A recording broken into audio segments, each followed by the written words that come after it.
Bueno, buenas noches. Vamos a ver algunos aspectos importantes que tienen que ver con Roland Barthes. Vamos a ver un poco del contexto histórico en el cual se desarrolla Roland Barthes. Después pasaremos a ver algo de la teoría general en la cual se está pensando sus ideas teóricas Roland Barthes y analizaremos un punto muy importante que sería lo que tiene que ver con Roland Barthes y su relación con el mito. Vamos a ver unas poquitas diapositivas para ubicar el contexto que tiene que ver con Roland Barthes.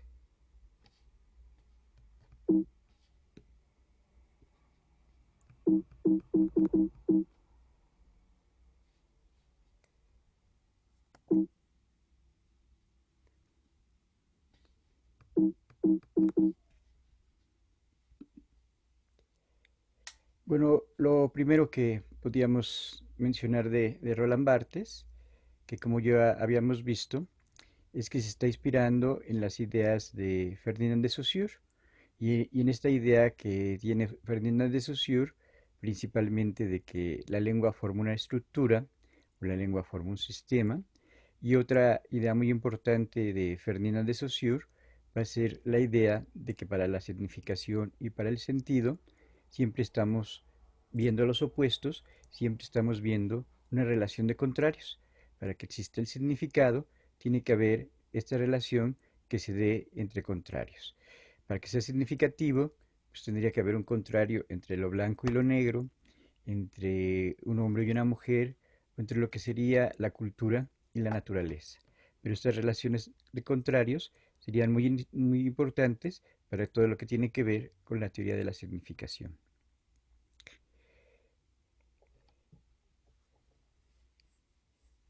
Saussure quería ver cómo el lenguaje estaba cambiando y este lenguaje va a cambiar históricamente. Muchas veces el cambio llega a ser tal que llega a producir diferentes lenguas, como por ejemplo en el caso del latín, que va a dar origen al español, el italiano, el francés. Entonces estos cambios siempre van a estar presentes en la lengua y estos cambios siempre estarían presentes en todo lo que sería la cultura.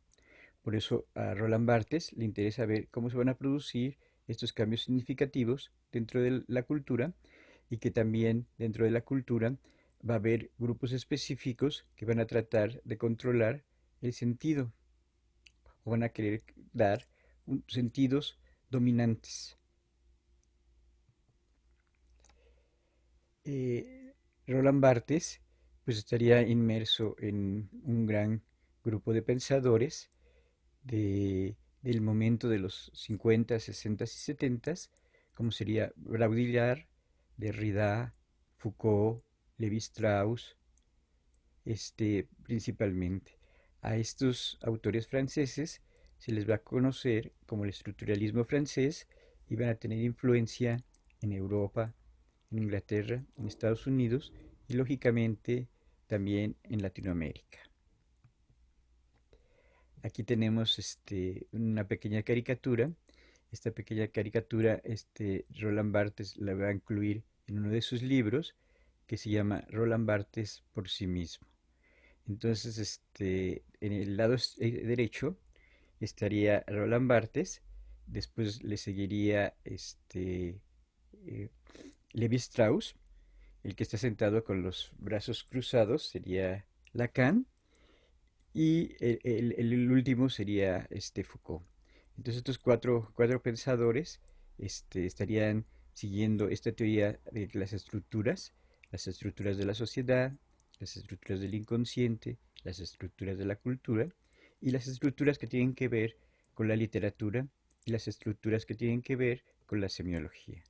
Roland Barthes va a trabajar principalmente estos dos últimos tipos de estructura, las estructuras lingüísticas y las estructuras que tienen que ver con la semiología o con la cultura.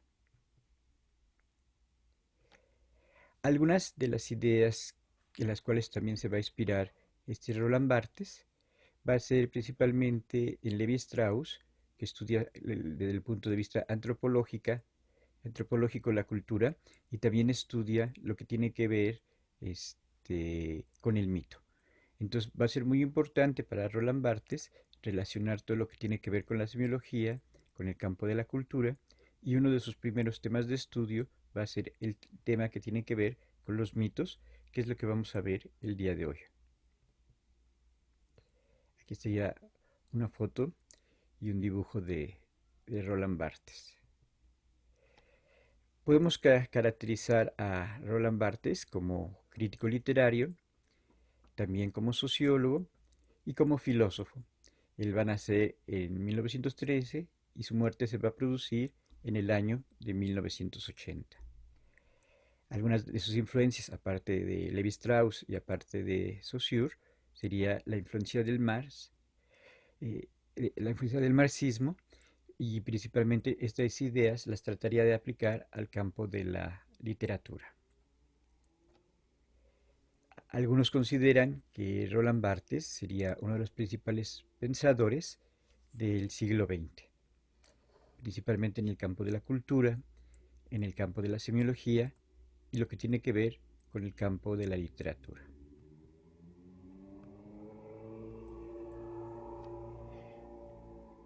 Otra influencia muy destacada que va a tener Roland Barthes va a ser en el campo de la comunicación, porque va a tener estudios acerca de la fotografía, acerca del cine, acerca del teatro, este, y acerca de las estrellas de cine. Algo que es muy importante para la clase de teorías de la significación serían los diferentes análisis semiológicos que va a hacer para la comunicación o que haría para el campo de la cultura y del arte. También es uno de los representantes del estructuralismo y posteriormente sería uno de los nuevos representantes del postestructuralismo. El estructuralismo querría ver una estructura en todos los fenómenos que se producen y el postestructuralismo trataría también de descentrar al sujeto, y entonces aquí se trataría de incluir una nueva dimensión que sería la dimensión subjetiva que existe en los procedimientos de conocimiento, en los procedimientos de interrelación entre las personas. Muchos de los procesos que nosotros realizamos cuando conocemos, cuando nos comunicamos, cuando estudiamos, tienen que ver con estos procesos de subjetividad que realizamos los seres humanos. En ese sentido, cada persona vería el mundo y cada persona interpretaría el mundo de una manera completamente diferente. Por lo que sería importante para la clase es que va a ser uno de los pioneros a partir de la década de los 60 del campo de la semiología, del campo de la semiótica, y el primer libro de semiología que va a aparecer va a ser el de Roland Barthes en 1964, que sería Elementos de Semiología.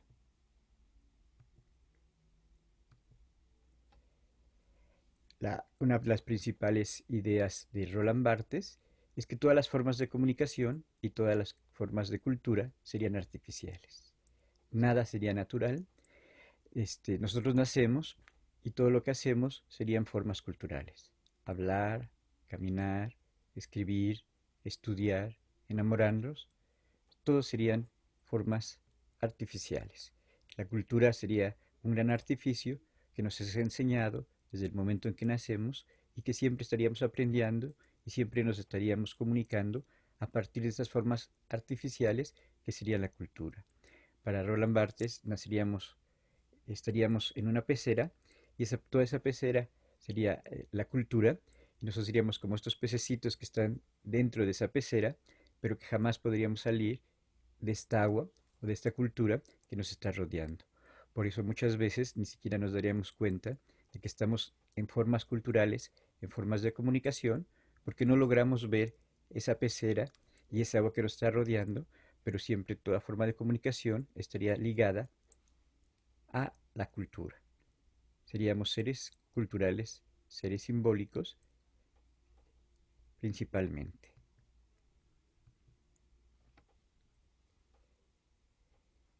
También las estructuras sociales las estructuras de comunicación no serían algo natural, serían también algo artificial, serían algo construido.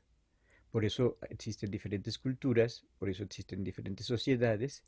Entonces, si nosotros vemos una sociedad en Asia, a una sociedad en África, a una sociedad en Latinoamérica, serían completamente diferentes porque tienen una cultura diferente y tienen una historia diferente.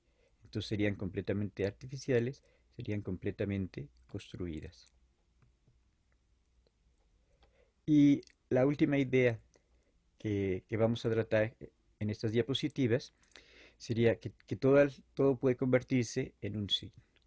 Las formas de comunicación y las formas de cultura se comunican, se convierten en signos y también se convierten en mitos.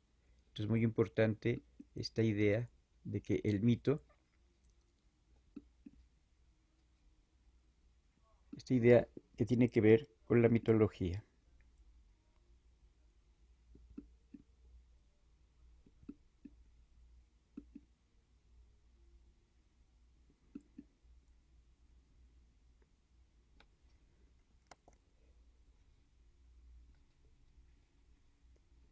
Vamos a ver un pequeño,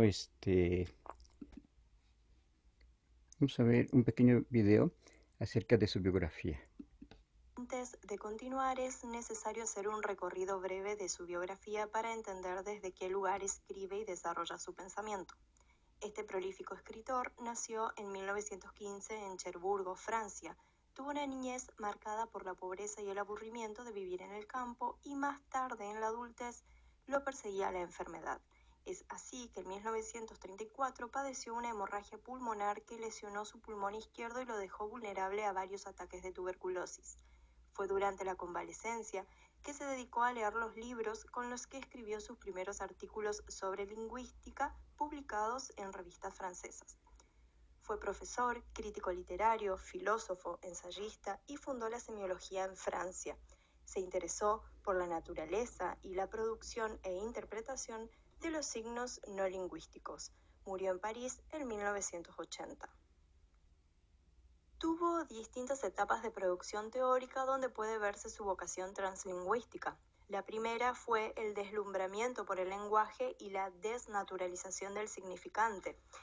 Esta es la etapa quizá más estructuralista, aunque recién en 1954 conoce los aportes del estructuralismo lingüístico de Saussure. Barthes se interesa aquí en la cultura como historia, al observar que el lenguaje crea una universalización de la cultura como historia, porque al facilitar la puesta en discurso, naturaliza o convencionaliza los modos de hacer sociales, como vestirse, comer, comportarse, etc. Así llega a la conclusión de que no hay signos naturales, sino que todos son culturales, es decir, hay arbitrariedad. Barthes se irá perfilando como semiólogo al indagar que lo no natural es una forma de habla, a lo que va a denominar mito. Así, una de las producciones más importantes de este periodo para nosotros es Mitologías, donde analiza la redundancia, los hechos que se acumulan y se repiten en una serie de actividades humanas y objetos y postula las formas del lenguaje que los caracterizan. En su segunda etapa, ciencia de la semiología, continúa el camino que había iniciado con las observaciones que dieron origen a sus entregas mitológicas. Barthes emprende el análisis del sistema de la moda y la estructuración de la enseñanza de la semiología. Esto dio como resultado la publicación de los elementos de semiología en 1964 y el sistema de la moda en 1967, donde demuestra prácticamente que la semiología es parte de la lingüística, ya que no describió a la moda en sí, sino que describió el lenguaje en el que se describen esas prendas de la moda. Y también tomó otros sistemas significantes, como por ejemplo los gestos, la comida, el cine y la fotografía. Así irá configurando la noción del signo bartesiano compuesto por un significado, un significante y una connotación que explicaré más adelante. Bueno, ya vimos cuáles serían algunas de sus principales obras, cuáles serían algunos de sus principales libros. Entonces vamos a ver otro video para contextualizar todo lo que tiene que ver con la obra de Roland Barthes y cómo llega a la idea del mito. Esta vez la teoría de Roland Barthes, eh, si es que podemos llamarla una teoría, lo que nos va a interesar más que nada es ver qué de su producción podemos llamar algo así como aportes organizados, o si podemos integrarlos en un sistema lógico semántico como habíamos visto con Peirce. Y el objetivo básicamente de esta clase, de esta charla, va a ser instarlos a la lectura, proponerles itinerarios para que luego ustedes hagan sus propios recorridos, itinerarios básicos para que puedan identificar algunas categorías y a partir de ahí luego desarrollar su lectura autónoma. Nosotros vamos a centrarnos en encontrar en algún punto de su recorrido una categoría que es la de escritura, y vamos a ir viendo cómo mucho de su producción luego decantó en esta categoría, y para eso vamos a seguir el esquema que él mismo propuso en La aventura semiológica, que es un texto que nos va a dar una pauta de algunos momentos que podríamos entender como sucesivos, pero que en realidad luego vamos a ver que están solapadas esas etapas y que en realidad se trata de una escritura continua o de una producción circular, si se quiere, y de la que vamos a ir extrayendo algunas ideas para integrarlas a los recorridos que ya hicimos y que vamos a ir haciendo a lo largo de toda la materia. Así que bueno, vamos a empezar. Eh, en principio tenemos que tener en cuenta que si vemos el mapa o la cartografía que les propusimos, vamos a encontrar a Roland Barthes inscripto en el área europeo continental, debajo directamente de la producción de Saussure, en la línea que dejó pendiente Saussure. No está en esa cartografía, pero podríamos entender que muchos de los autores que están ahí dispuestos, por un lado, se dedican a la semiología semiología de la comunicación, y por otro lado a la semiología de la significación.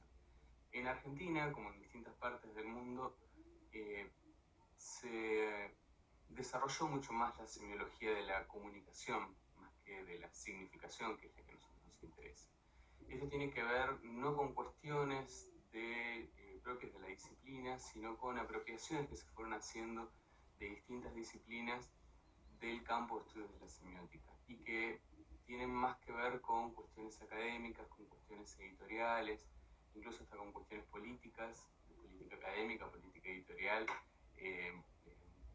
que hicieron que la semiótica sea más productiva en algunos campos y no tanto en otros. Por eso es más difícil encontrarse a la materia o al área disciplinar semiótica en sí misma en carreras como filosofía o como arquitectura, y sí es más sencillo encontrársela en carreras como comunicación, por ejemplo, en donde la semiótica fue apropiada por determinados campos disciplinares porque dio otros frutos.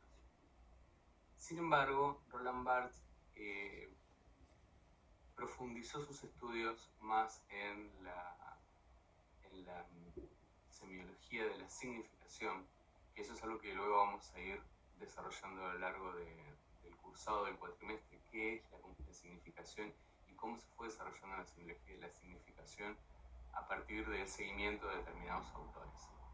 Y bueno, como les decía, en la aventura semiológica tenemos una clave de lectura de todo su itinerario, de todo su recorrido, donde él va a dividir en etapas cuáles fueron sus intereses, que luego vamos a ir desandando y vamos a ver que no fue tan así, o que podemos desarrollar una hipótesis al respecto sobre esta secuencia, este cambio, esta transformación de su teoría a lo largo del tiempo, y vamos a ver que no fueron tan sucesivos estos momentos, sino que en todo caso fueron más circulares. Lo que dice Roland Barthes en la aventura semiológica, desde el principio, tiene que ver con cómo él entiende primero a la semiología y luego cómo él la aborda a partir de este entendimiento. Y él dice lo siguiente: la semiología no es para mí una causa, no es para mí una ciencia, una disciplina, una escuela, un movimiento con el que identifico mi propia persona. Ya es mucho aceptar el asignarle un nombre. De todas maneras, es para mí un nombre que puedo revocar en cualquier momento. ¿Qué es entonces para mí la semiología? Es una aventura, es decir, lo que me adviene, lo que me viene del significante. Esta aventura personal, pero no subjetiva, porque lo significado en ella es precisamente el desplazamiento del sujeto y no su expresión, esta aventura se me ha presentado en 3 momentos. Esta cita, entonces, presente al inicio del recorrido, que es una cita introductoria, antes de empezar a hablar de esos momentos, de lo que está hablando es de varias cuestiones. En principio dice que no es una escuela, que no es una disciplina, que si le podríamos asignar un nombre, ese nombre lo podría cambiar en cualquier momento. E insiste en esto, dice, es lo que me adviene, lo que me viene del significante. Y con eso está haciendo un vínculo que también se lo van a encontrar en la cartografía con el psicoanálisis, específicamente el psicoanálisis lacaniano, porque precisamente fue Lacan quien se concentró en el significante para estudiar la subjetividad a partir de su herencia freudiana, y entendiendo en el significante el instrumento básico para estudiar esa subjetividad, y sobre todo la subjetividad en el marco de la escena social. Lacan, que lo van a ver en profundidad en otra materia, pero básicamente para presentarlo dice que el inconsciente está organizado como un lenguaje y que es la cadena de significantes la que termina de estructurar al sujeto. Y ese sujeto, que está estructurado a partir del significante, es precisamente una construcción del lenguaje. Entonces, por eso Roland Barthes dice, no me voy a ocupar de lo personal, decir yo ya es demasiado, porque precisamente lo que a él le interesa es estudiar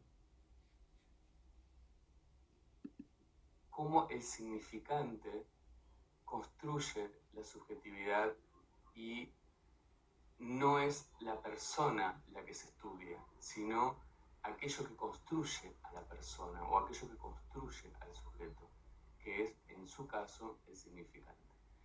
El significante a lo largo de toda su producción va a cumplir siempre un rol. Esta categoría siempre va a ser estudiada y siempre va a tener algún tipo de operatividad en sus modelos. Precisamente viene esta categoría de la herencia lacaniana y de lo que se estaba jugando en ese momento en el plano de otras disciplinas.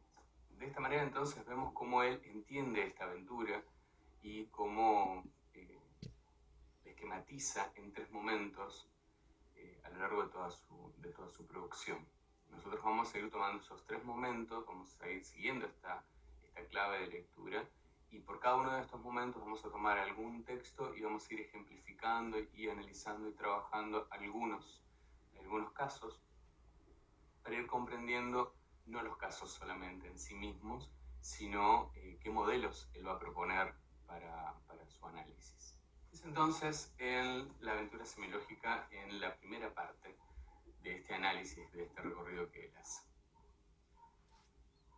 El primer momento fue de deslumbramiento. El lenguaje, o para ser más preciso, el discurso, ha sido objeto constante de mi trabajo, ya desde mi primer libro, es decir, desde el grado 0 de la escritura. En 1956 ya había reunido una especie de material mítico de la sociedad de consumo que entregué a la revista Nardot bajo el nombre de Mitologías. Fue entonces cuando leí por primera vez Saussure y tras haberlo leído quedé deslumbrado por esta esperanza. Suministrar por fin a la denuncia de los mitos pequeñoburgueses, que nunca hacía sino, por así decirlo, proclamarse sobre la marcha el medio para desarrollarse científicamente. Este medio era la semiología o análisis concreto de los procesos de sentido.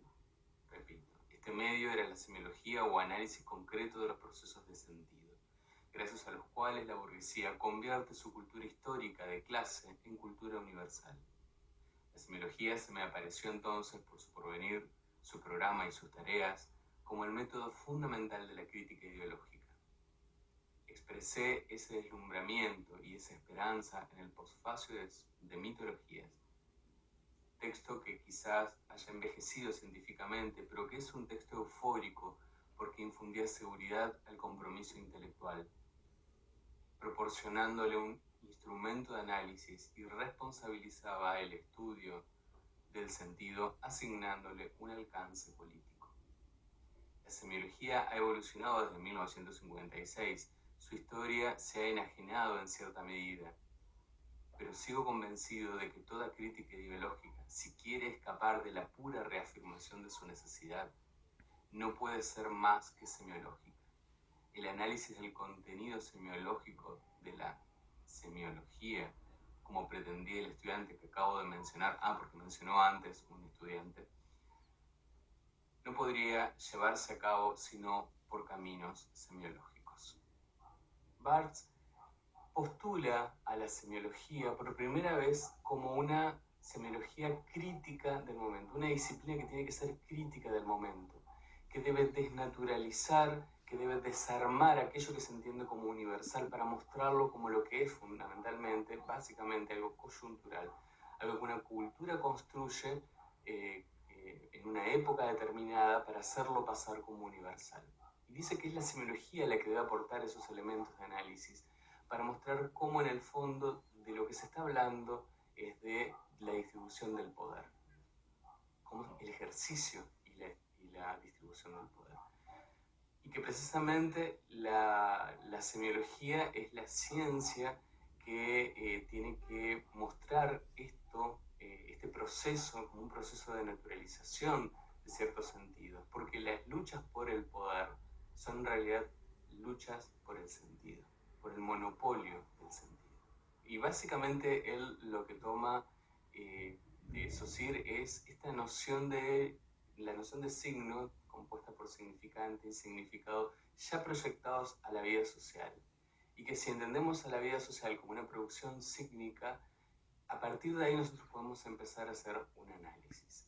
¿Qué quiere decir esto de tomar a la vida social como una producción sígnica? Roland Barthes entiende que producción sígnica puede ser cualquier práctica que nosotros emprendamos, que la producción de signos no se da solamente en el lenguaje articulado, sino en cualquier acción que nosotros podamos desarrollar. Entonces ahí entran la comida que comemos, la ropa que nos ponemos, las costumbres que tenemos, los festejos que hacemos, incluso hasta lo que decimos sin hablar. Con todo eso se construye nuestra vida social. Nuestra vida como individuos, como sujetos, como parte de una sociedad, está construida por esos pequeños detalles, por esos pequeños eventos en donde nos expresamos, no solamente en el lenguaje articulado.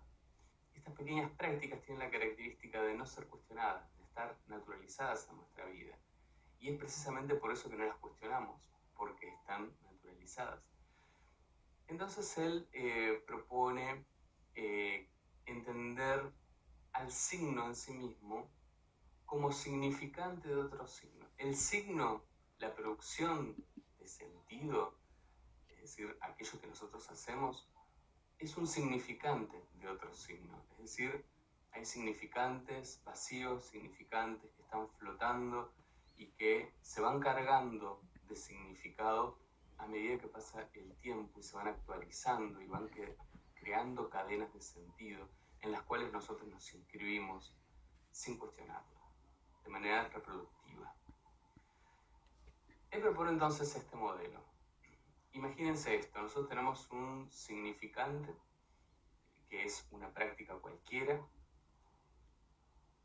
a la que históricamente se le ha adjudicado un significado, que son saberes e historia preexistentes que le daban sentido, obviamente, a esta práctica que nosotros estábamos realizando.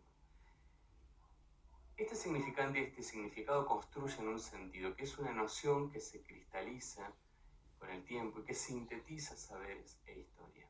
Este sentido, que es un signo en sí mismo, se transforma en un significante de un nuevo significado. ¿Qué quiere decir esto? Se transforma en una instancia vacía que él llamó forma. Tiene que asociarse necesariamente con un nuevo concepto, una nueva idea, que es una construcción nueva, con otros saberes y con otra historia, sobre la base de la idea previa. Estos nuevos saberes que se adosan a este significante que él llamó forma, Roland Barthes propone llamarlo concepto. Entonces, forma y concepto son un signo nuevo que entendemos por significación. Y es ahí donde aparece la noción de mito. Y el mito, lo que se consume finalmente, que es la ampliación del sistema inicial, el mito, fíjense que no necesariamente es algo que se dice, sino algo que está vinculado con nuestras prácticas cotidianas. Acá es importante que ustedes entiendan que mito no tiene que ver con una característica religiosa, sino es una categoría que él eligió en términos de aquello que es incuestionable o de aquello que no nos preguntamos de dónde viene. Entonces se vuelve como el primer modelo que propone Roland Barthes para estudiar todas esas cosas que nos rodean, todos esos objetos, todas esas prácticas en las que estamos inscriptos y que nosotros no cuestionamos, precisamente observándolas como mitos, es decir, como formas vacías que tienen un concepto arbitrario que se le ha agregado, y que ese concepto arbitrario no tiene necesariamente que ver con su significado inicial. ¿Bien? Y que en el decurso del tiempo algo va sucediendo, no solamente para que se vaya transformando este mito, sino que precisamente naturalicemos esta transformación y no nos preguntemos por qué, lo tengamos naturalizado. ¿Por qué naturalizado? Porque aquello que está naturalizado es invisible. Entonces hay que preguntarse a quién o a quiénes o a qué grupo de poder le conviene que algo sea invisible. ¿Quiénes se benefician con esa invisibilidad de ciertas prácticas, de las razones por las cuales se producen ciertas prácticas? Y es ahí donde se puede observar la dimensión política de su modelo.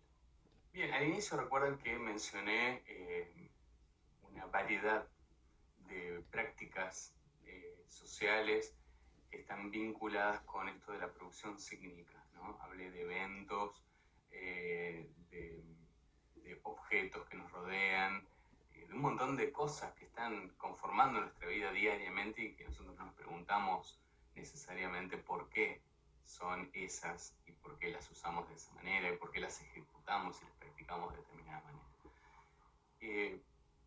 Esto también es extensible a las ideas, no solamente corre para prácticas.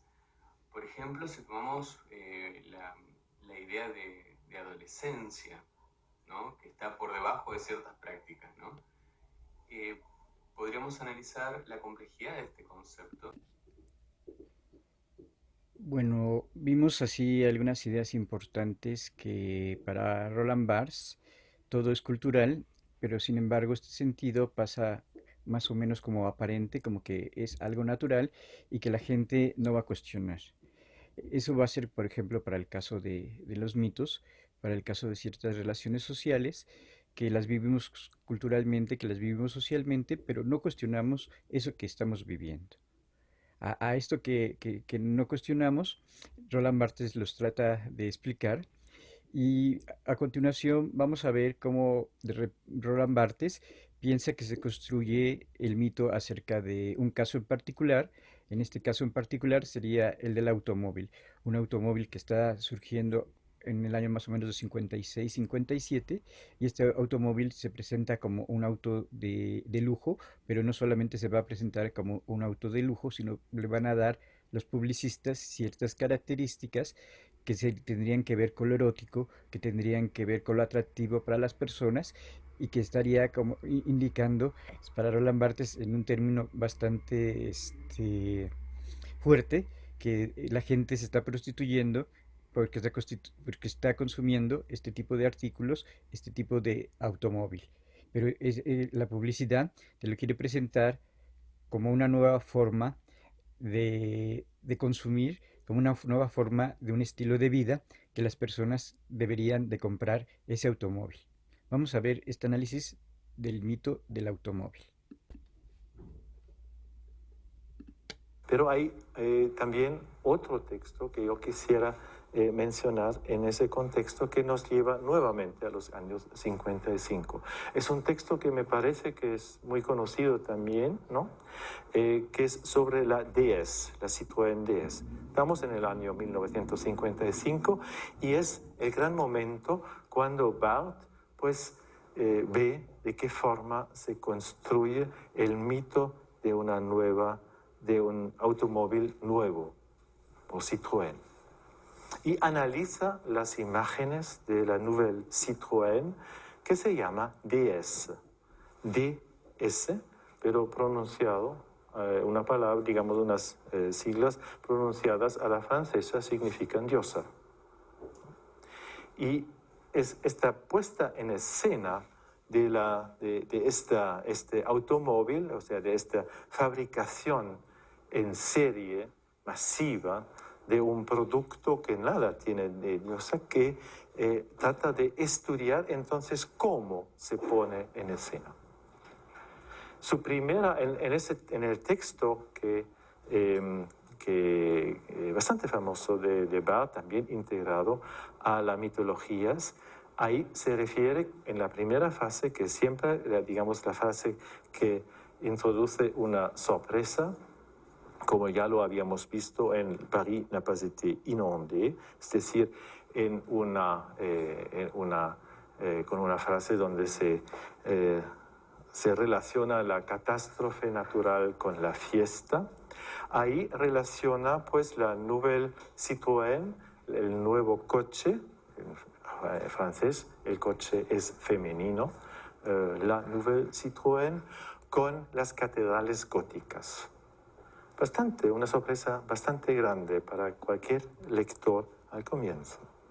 Pero trata de insertar entonces esa dimensión religiosa proyectada hacia el cuerpo del automóvil feminizado, según una lógica, digamos, de lo sacral que se inserta dentro de la construcción masiva industrial de un producto en el mercado capitalista.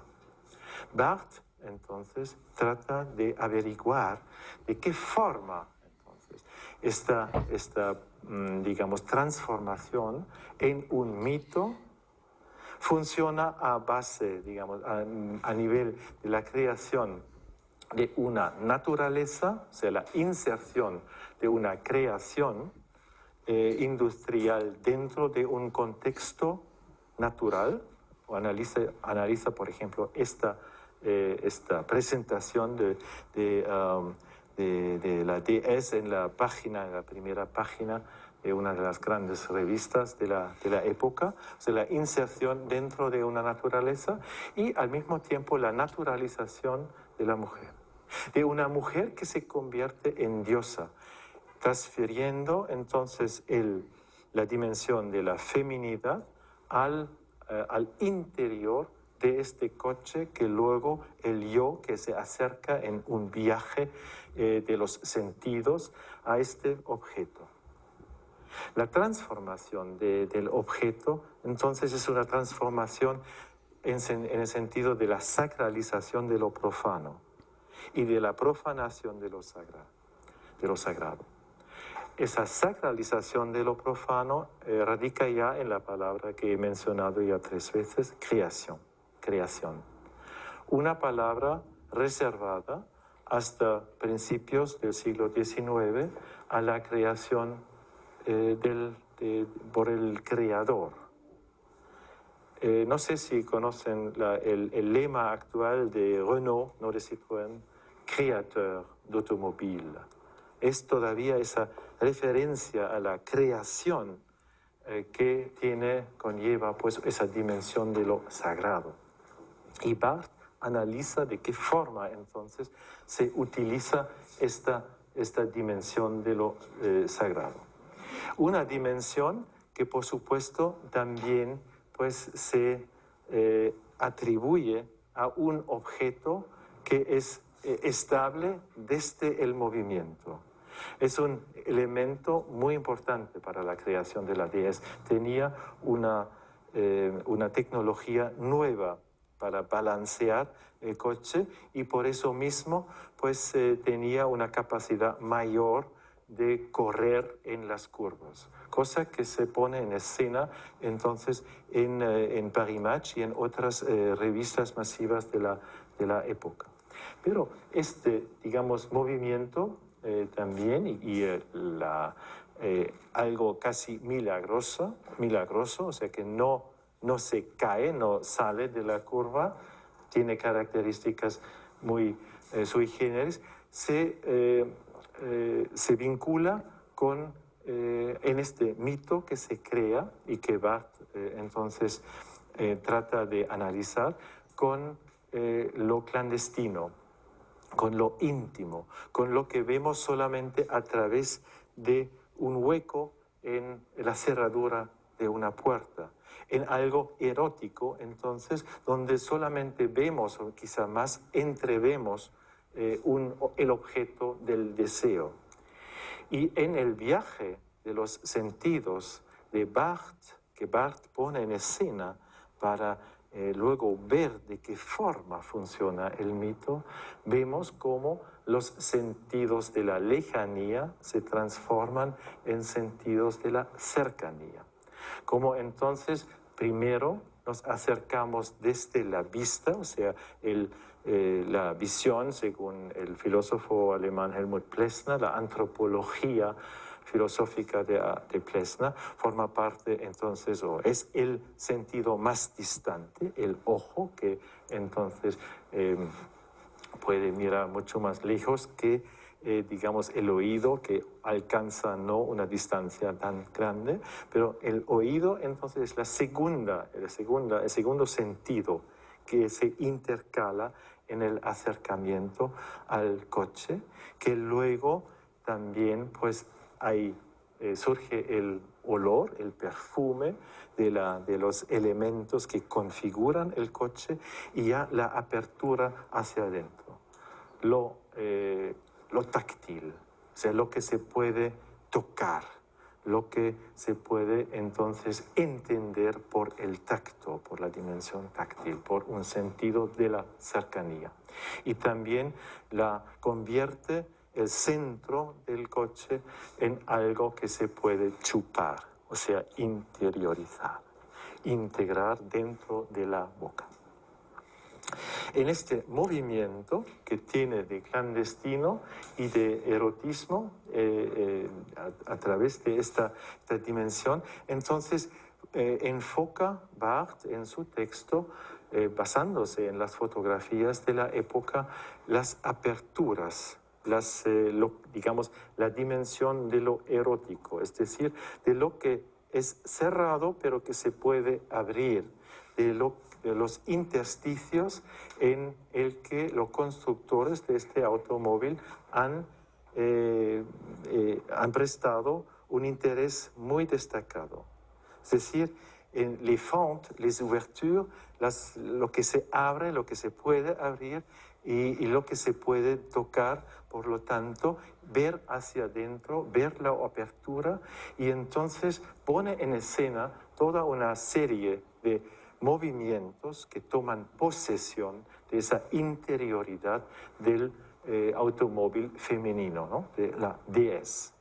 Y en ese acercamiento está, por supuesto, en una toma de posesión, está pues una agresividad penetradora que pone en escena, pero que termina mal, porque al final del todo, el que se ha acercado al coche la coche, se da cuenta de que está frente a un objeto de prostitución, a un objeto que es posible para él, pues como testimonio, como testigo ocular, ocupar durante un cuarto de hora, como máximo, en un hall donde se expone el coche, pero que tendrá que salir después.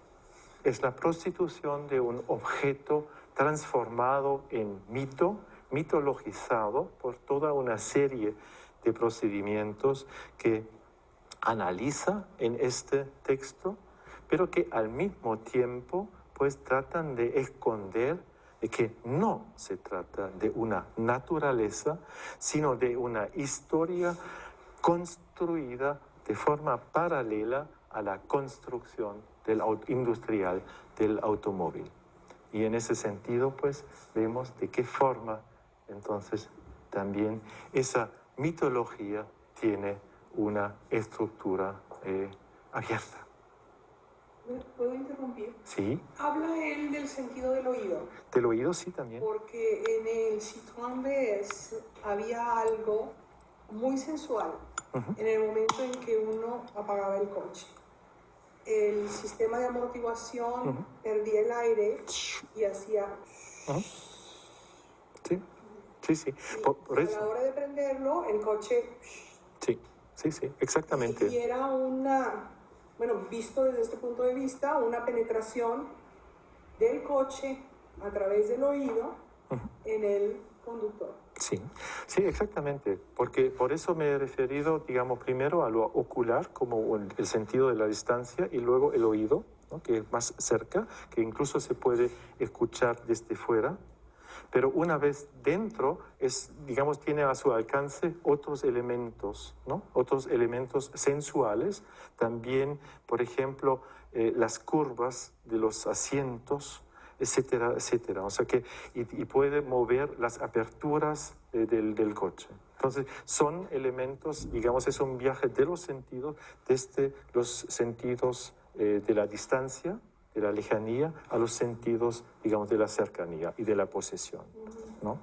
Es la misma época, para decirlo a los estudiantes, de la autopista del sur. Donde también hay un Citroën. Y ese Citroën es el coche de lujo de todos los que están ahí atorados, ¿no? Sí, sí, se ha convertido en un mito y hasta funciona hasta hoy en día, ¿no? O sea que Citroën... Pero yo creo que los jóvenes no lo conocen. ¿No? ¿No? Bueno. Sí. ¿Y cuál es la relación de este Citroën DS con el anterior? No sé cómo se llamaba en Francia, en Holanda se llamaba Leylac Engine. Pero, sí, sí, la Deux Chevaux. Sí, pero no sigue, es otra categoría de coches en el programa. Es un coche posterior. El DS es posterior al Deux Chevaux. Al Deux Chevaux, sí, por supuesto, porque tiene una tecnología mucho más avanzada, porque digamos, el balance que logran a través de la nueva tecnología ha sido completamente inimaginable en la Deux Chevaux, que es prácticamente... que el diseño es anterior a la Segunda Guerra Mundial, pero se industrializa como ¿cómo es aquí el bocho? El bocho. Pero era inclusive mucho más barato, mucho más corriente. Sí, la Deux Chevaux. Yo tenía una Deux Chevaux y por supuesto que no podía pagarme el lujo de comprarme una 10, eso por supuesto. Bueno, yo quisiera... Bueno, ahora vamos a pasar a una sesión de preguntas y respuestas de alguna duda que hayan tenido acerca de esta contextualización acerca de los conceptos y las ideas de Roland Barthes, o acerca de esto que se mencionaba acerca del mito, o acerca del caso del automóvil en particular.